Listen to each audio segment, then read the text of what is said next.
1971 में पाकिस्तान बांग्लादेश से 70% ज़्यादा अमीर था। पाकिस्तान के पास ज़्यादा रिसोर्सेज थे, इंफ्रास्ट्रक्चर था, बेटर इकोनॉमी, ह्यूमन डेवलपमेंट, हर लिहाज से ये बेहतर था। वहीं बांग्लादेश के अंदर political instability, poor infrastructure, corruption, बिजली की किल्लत, ऐसे चैलेंजेस का सामना करने के बाद भी आज वही बांग्लादेश 2024 में पाकिस्तान से 50% ज़्यादा रिच है। रिसेंटली बांग्लादेश ने $71 बिलियन का अपना बजट अनाउंस किया, जो पाकिस्तान के बजट से 20% ज़्यादा है, जहां पाकिस्तान का $50 बिलियन है। यही नहीं, बांग्लादेश की इकोनॉमी 1996 से 7.5% से हर साल ग्रो कर रही है।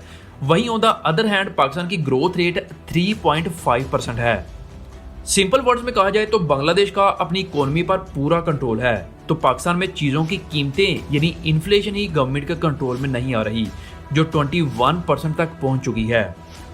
एमरजेंसीज और फ्यूचर प्लान्स के लिए जब बजट की बात आती है, जिसे रिजर्व्स कहते हैं, तो यहाँ पर भी बांग्लादेश हमसे बेहतर पोजीशन पर है। इनके पास रिजर्व्स में $31 बिलियन मौजूद हैं, तो पाकिस्तान के पास सिर्फ और सिर्फ $4 बिलियन से भी कम है। जब से बांग्लादेश आज़ाद हुआ है, वो अब तक $60 बिलियन की गुड्स एक्सपोर्ट करने तक पहुंच चुके हैं, और ये नंबर हर साल तेज़ी से बढ़ता जा रहा है। इनफैक्ट इनके मुताबिक वो इस साल 70 से 80 बिलियन से भी ज़्यादा की गुड्स एक्सपोर्ट करने का प्लान रखते हैं। दूसरी तरफ पाकिस्तान इस कैटेगरी में भी बांग्लादेश से काफ़ी पीछे है। पाकिस्तान की टोटल एक्सपोर्ट्स $32 बिलियन के लगभग है। 2023 में पाकिस्तान का टारगेट $38 बिलियन का था, लेकिन 38 बिलियन तो दूर की बात, ये बड़ी मुश्किल से 30 बिलियन भी क्रॉस नहीं कर पाए। In simple terms Bangladesh Pakistan के मुकाबले में इकोनॉमिकली काफ़ी बेटर दिखाई देता है। इनके पास बिगर बजट, हायर ग्रोथ रेट, मोर सेविंग और स्ट्रॉन्ग एक्सपोर्ट परफॉर्मेंस है। कोविड पैंडेमिक से पैदा होने वाले चैलेंजेस के बाद भी बांग्लादेश साउथ एशिया की टॉप परफॉर्मिंग इकोनॉमी के तौर पर उभरा है। लेकिन स्टॉप आखिर कैसे हमसे 10 गुना छोटा 16 करोड़ की आबादी वाला मुल्क आज पाकिस्तान से कहीं आगे निकल चुका है? कौन सी ऐसी स्ट्रैटेजी लगाई यहाँ की गवर्नमेंट ने जो हम नहीं लगा पाए? आइए जानते हैं आज की इस वीडियो में। Bangladesh's economy is booming and it's even outperforming others in South Asia. The country, which was once called a basket case, is now being termed as the new Asian tiger. 1947 में British rule से India की आज़ादी के बाद बरसगीर पाको हिंद को religious lines की बुनियाद पर दो अलग अलग नेशंस में डिवाइड कर दिया गया। ईस्ट बंगाल, जो आज का बांग्लादेश है, ये पाकिस्तान का पार्ट बन गया। ये स्पेसिफिकली ईस्ट पाकिस्तान के नाम से जाना जाने लगा। वेस्ट बंगाल इंडिया का पार्ट बन गया। लेकिन आहिस्ता आहिस्ता ईस्ट और वेस्ट पाकिस्तान के दरमियान टेंशन्स बढ़ने लगी। इसी दौरान 1952 में ईस्ट पाकिस्तान में यानी बांग्लादेश में लैंग्वेज मूवमेंट शुरू हुई। बंगाली जुबान को पूरे पाकिस्तान की नेशनल लैंग्वेज को तस्लीम करने को कहा गया। वहीं वेस्ट पाकिस्तान अपनी नेशनल लैंग्वेज उर्दू रखना चाहता था। अगले कई सालों तक ईस्ट और वेस्ट पाकिस्तान के दरमियान टेंशन्स बढ़ती रही, ना कि कम हुई। अब दोनों का कल्चर डिफरेंट था, लैंग्वेज डिफरेंट थी, और दोनों के दरमियान फासला काफ़ी ज़्यादा था। इसीलिए फाइनली कई सालों की पॉलिटिकल स्ट्रगल के बाद 16 दिसंबर 1971 को बांग्लादेश को एक आज़ाद रियासत, एक अलग कंट्री डिक्लेयर कर दिया गया।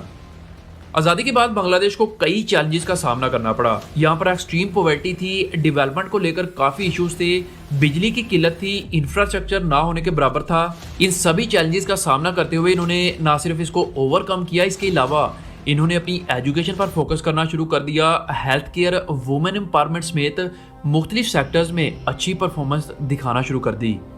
पर आज के हालात कुछ ऐसे हैं कि वही बांग्लादेश इस टाइम इंडिया के बाद साउथ एशिया की दूसरी बड़ी इकोनॉमी बन चुकी है। हैरत की बात यह है कि पर कैपिटा इनकम के लिहाज से बांग्लादेश ने इंडिया पाकिस्तान दोनों को पीछे छोड़ रखा है। वर्ल्ड बैंक की एक रिपोर्ट के मुताबिक 16 दिसंबर 1971 को जब बांग्लादेश आज़ाद हुआ तो ये ग्लोबली यानी पूरी दुनिया में सेकंड पूरेस्ट कंट्री था।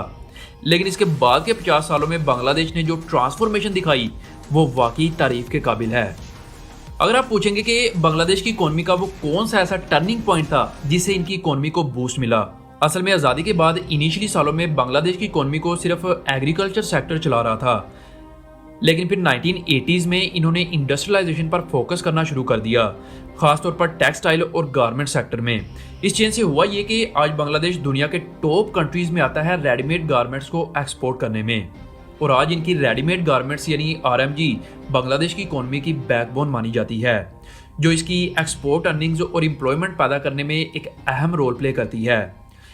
एक रिपोर्ट के मुताबिक 2023 में बांग्लादेश ने रिकॉर्ड 47.38 बिलियन डॉलर्स जनरेट किए सिर्फ गारमेंट्स को एक्सपोर्ट करके।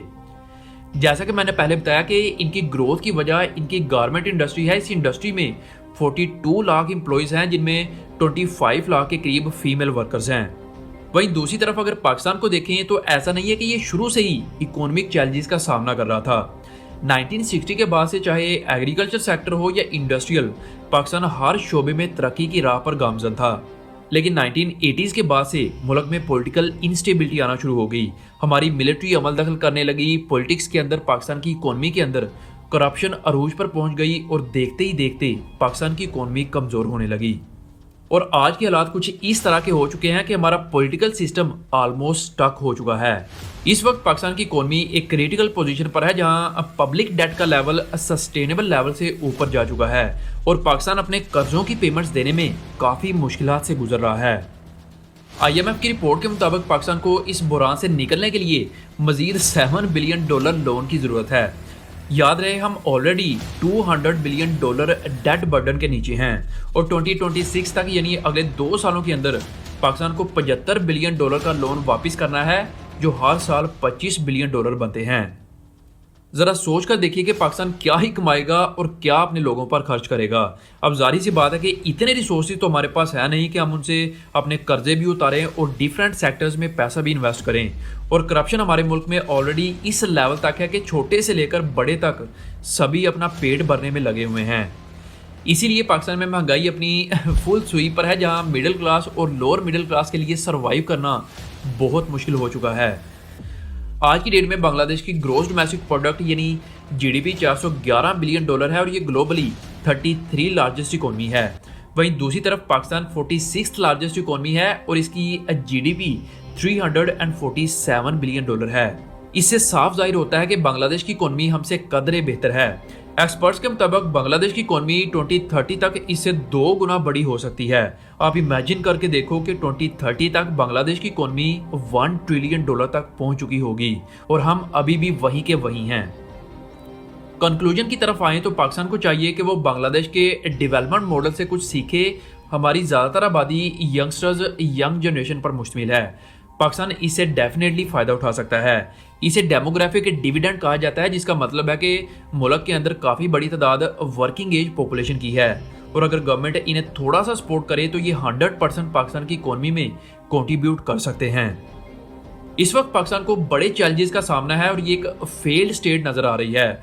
अगर सही टाइम पर सही एक्शंस ना लिए गए तो हो सकता है कि पाकिस्तान इस दलदल में मजीद दस्ता जाए।